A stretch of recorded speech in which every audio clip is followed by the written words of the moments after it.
Hello, it's Beards and Bangers again. This is only our 4th episode, and I still haven't got a car to show you. So I'm gonna reveal it. I'm gonna show you what it is.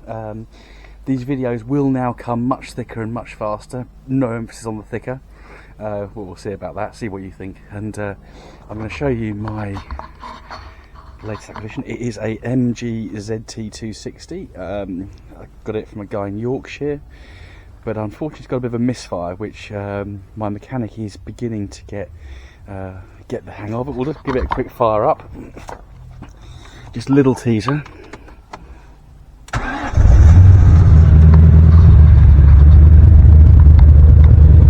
So we've got a bit of a smoky exhaust, so there's not all the fuel's getting burnt. It is better. Yeah, it's running really rich. I'm getting quite intoxicated on the petrol fumes here. So, but yeah, lovely ZT260 in X-Power grey. I think it's actually got X-Power exhaust, back boxes, stainless steel, which will sound lovely when it's running properly. Yeah, enough of this car for now, but we will be doing some more on this very shortly, I hope. So to get me by, we've borrowed something just so we can do some content firstly. So will be some more videos, as I say, thicker and faster, my motto. Yeah, but please hit that like and subscribe, that's really appreciated. But what have we got to play with and to make some content of? We've got a Rover 25, so the R3, and this is the style was originally the Rover 200, as you all know. But when the Rover 75 came out, they restyled with the headlamps like this, which I think is possibly the more attractive of the sort of R3s. The facelift that came in early 2004, I don't think is quite as nice. Although my ZR, which I just sold, that was the facelift, and I think the MG ZRs suit it. The Rover 25s don't so much. So this car apparently has been sitting in a farmer's field near Bicester for quite some time, and it's just gone through its MOT, which is quite amazing without too much being done. Typical Rover 25 wheel arch problem, so we've got a bit of crustiness around here that needs looking at. The paint is beginning to go a bit yucky in places, although the roof's actually alright, which is quite a surprise. Tyres look like they're getting a little bit hairy, so they'll need some work. Yeah, it just needs a damn good clean actually. It's pretty, a bit of a scuff here, and a bit of grot down there, bit of lacy metal down there, that just needs a bit welding in. A bit of a ding there in the door, but that's not too bad. This is a 2001 car, so it's 21 years old. Oh, well, I look better at 21, I have to say. Yeah, this arch is going as well, and these arch liners are just popping out. But there is a school of thought that says get rid of the arch liners and just have shed loads of underseal on there. But you can get these wings second hand for not a lot of money. What else have we got on it? So it's got the plastic wheel trims rather than the alloys. Be interested to hear people's comments and feedback as to whether a car like this should have alloys on or whether you keep the original trims. This is a Rover 25 IL, so it's not quite the poverty spec model, but it's one up, so it's not it's not a GTI, that's for sure. So I just noticed a bit of a ding in the bonnet there. What's it like inside? So it's been smoked in, yeah. Oh yeah, it's pretty grotty. So we've got some mould blooming up on the steering wheel. That's really attractive. Yeah, lots of it. You can tell it's been on a farm. There's lots of kind of various debris in here. 5-door model. I'm quite short, so it makes it look like there's more legroom there, but it's not bad legroom for a, what do they call these, super minis, I think, at this time. This is the 1.4K series. It's quite sewing machine. I've got very little petrol left, so I'm not going to start it up right now. We'll do that in a little while. But yeah, I think it just needs a really good clean up. and I'm actually going to get the valet people to do it because I haven't got time today. But yeah, I will go and clean it myself at some point, just to sort of really get to know the body of it, and then I can report back to the owner. So we've had a bit of a valet done. They've got some of this mould off the steering wheel, which is quite nice. Let's have a quick look at the interior. We've had a quick look at the exterior. Door, yeah, a bit worn on this bit cloth insert here, but not excessively. 21-year-old car. The speaker cover's come off, so that needs, yeah, super gluing, replacing. Not quite sure how easy those are to get. Moving around here, yeah, all looks intact. Cobweb there. Get rid of that. Got volume and forward back controls on the steering wheel, but the radio, let's pop the ignition on. There's the keys, there we are. The radio looks like, so I would have thought this car would have had a radio cassette as standard, and someone has just shoved a CD player in here, and I don't think this, someone please tell me if I'm wrong, but I don't think this is actually the right, or this is a Rover, an OEM Rover CD player. So I'm going to have to take this out, have a little fiddle with that. But the other problem is it hasn't got a code, so it's, yeah, typical with OEM radios. If they're not plug and play, you've got to have the code. I think you can get them on eBay for a couple of quid, but I don't like that. That's yeah, that doesn't sit in there right. That's quite yeah, that affects the OCD quite badly. Yeah, this is a Rover, bear in mind, so we have got a little bit of wood up here and a little bit of wood on there, but that's it. Nothing on the door cappings or anything like that. It's got air conditioning. I did test it on the way over here. It's cool, on the warm side of cool, but it's certainly not cold. So yeah, that's going to need some investigation. Got a 12-volt socket down here, has been used. I've got a adapter here. Let's just see if we have got. Oh, I've got a glimpse of power there. Then it went off. So I probably just. Oh no, we have got power to the 12-volt socket. So that's really good.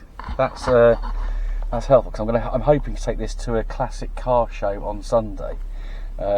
Although interestingly, the Rover 25 doesn't actually. So yeah, Lancaster Insurance will insure an MG ZR, MG ZT on a classic car policy, but the Rover 25, even though it's actually older than both of those cars or similar age, isn't yet considered a classic in terms of insurance. So that's something to bear in mind. Yes, we've got power, that's good. The ashtray is not too bad. I think they've obviously flicked their cigarettes out of the window rather than sticking them in the ashtray, but that's good because that means the car doesn't actually smell.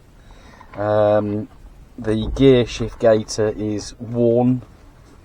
Yeah, that's quite threadbare, unfortunately. Got electric windows up front in this car, and then old-fashioned manuals in the rear. I'll just turn the power off. I'm not quite convinced about the battery in this thing. Yeah, it's cleaned up alright. It was pretty. You see in the early part of the video, it was a bit of a state, but not too bad. Now it's been cleaned. Glove box is hanging off a bit. There's some parts in there. But yeah, that's not shutting properly. That's probably just warped. Then over to this side, the door handle, this kind of top bezel has come off, so that needs repairing. Lavender air freshener. Yeah, there were these horrible seat covers on, which have been taken off now, and the seats aren't too bad. So this is just above poverty spec, so we haven't got the rear head restraints, and of course, being a Rover 25, we've got the lovely sagging headlining, which is being held up by the light here, which does work. And does it work on the door? No. So we'll turn that off so we don't waste the battery. Yeah, so that's being held up by the sun visors and the rear light and a couple of press studs at the back there. So yeah, interior, a few jobs to do. Yeah, it's quite interesting sitting in an R3. For the first time since I sold my ZR, obviously this is much higher. Just driven it back, it's not, the handling's quite different. So I've never driven a 25, so it's interesting to compare the difference. But yeah, we'll go for a little drive just in a sec. So we'll go for a little drive. And this isn't a review by any means. This is just really a little observation. First thing we can look at is the MOT. So it's passed, but there's some advisories. So exhaust has a minor leak, exhaust mounting defective central, suspension mounting rear both sides is corroded, service brake binding. Tell that because I've got an automatic stop start without having to have electronics. Yeah, so the brakes need a bit of freeing off for getting it because it's not been driven for so long. Rear tyres perished, but that's not surprising. Front tyres close to legal limit, and the registration plates deteriorated. Now I think someone online on YouTube can get original registration plates made. So this is an Oxford registered car, so the registration ends in BW, that's Oxford, and it's from Dutton Foreshore, which is either Aylesbury or Oxford. So it'd be really nice to get those replacements, to get them made with the Dutton Foreshore logo on. So that's something we'll have to look into as well. Right, so the engine sounds a little bit sewing machine-y. Oh, let's get it in gear. Car's been sat, and then in these K series engines the springs can get a bit stiff. It pulls away nice. It's quite quiet actually once you get going.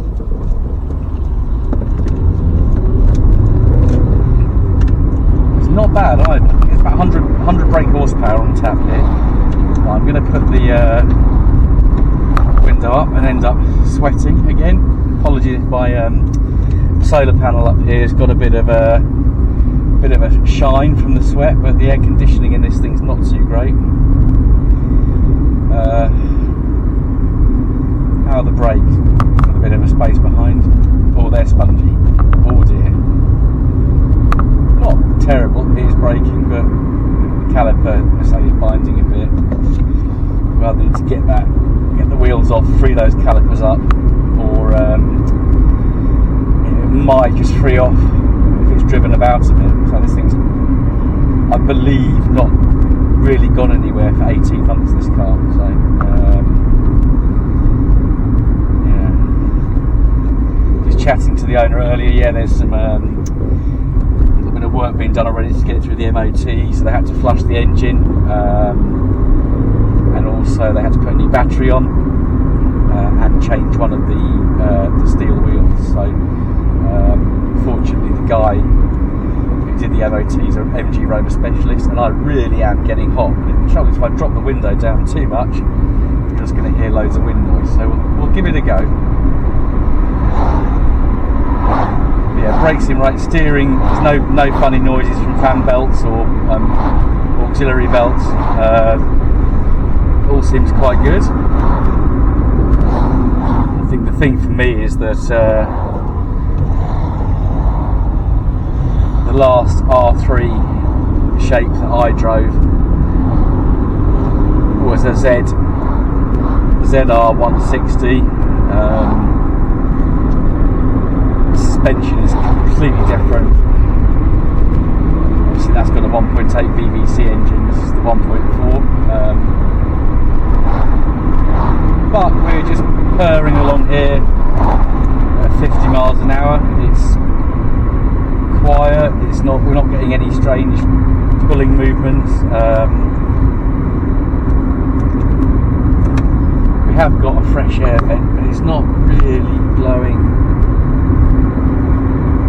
much out. I'll have that on anyway, just to try and keep cool. One of those. So the fan is only working on 3 and 4. So that's something that needs looking at as well.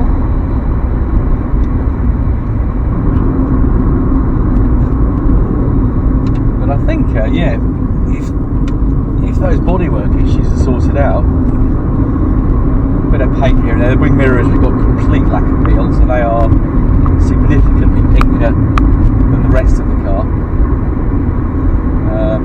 This will actually be a decent little car. It's 21 years old, it's only done 79,000 miles.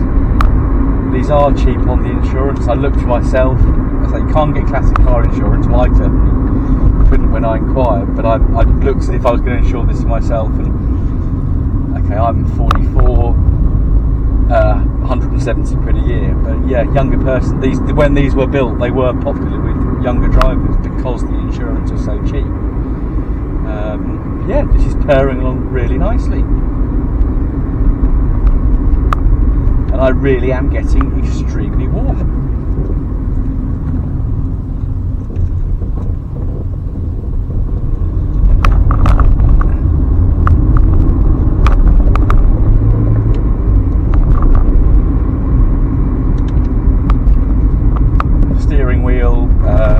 Yeah, it's nice and straight, it's not wandering off too much. No, that's doing pretty well. Will be interesting when the front tyres are done to see if the tracking needs doing. So yeah, you've had a little glimpse of my ZT260 today. I was hoping to have got some content made with that vehicle by now, but unfortunately the mechanic who's got it is quite busy, so he's gradually doing bits. The pipe on the crankcase breather, that was changed, and that's helped a little bit, but it's still got a bit of a misfire.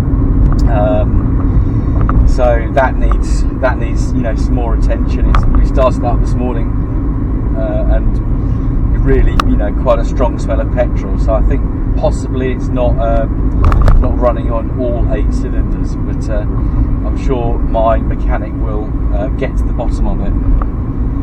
Okay, right. So we'll pull up in a second, have one last little look at the outside, and that'll be all for today's little video. Yeah, so I think this could be a really nice little car. It's clearly not been loved. Got some growth in there. Nice bit of window seal crust. So yeah, we'll get this car tidied up, and then we'll report back on progress. So as I say, yeah, please like and subscribe. It's greatly appreciated. The channel is going to grow. We're going to bring you some stories of the Rover. We are the Rover 25. We're going to bring you some stories of the ZT260, which is a car that I'm not going to be parting with, unlike my other MG ZR. Yeah, and we'll also be borrowing some cars to do some hopefully interesting, I'll let you be the judge of that, reviews. So thanks for watching, and see you again next time.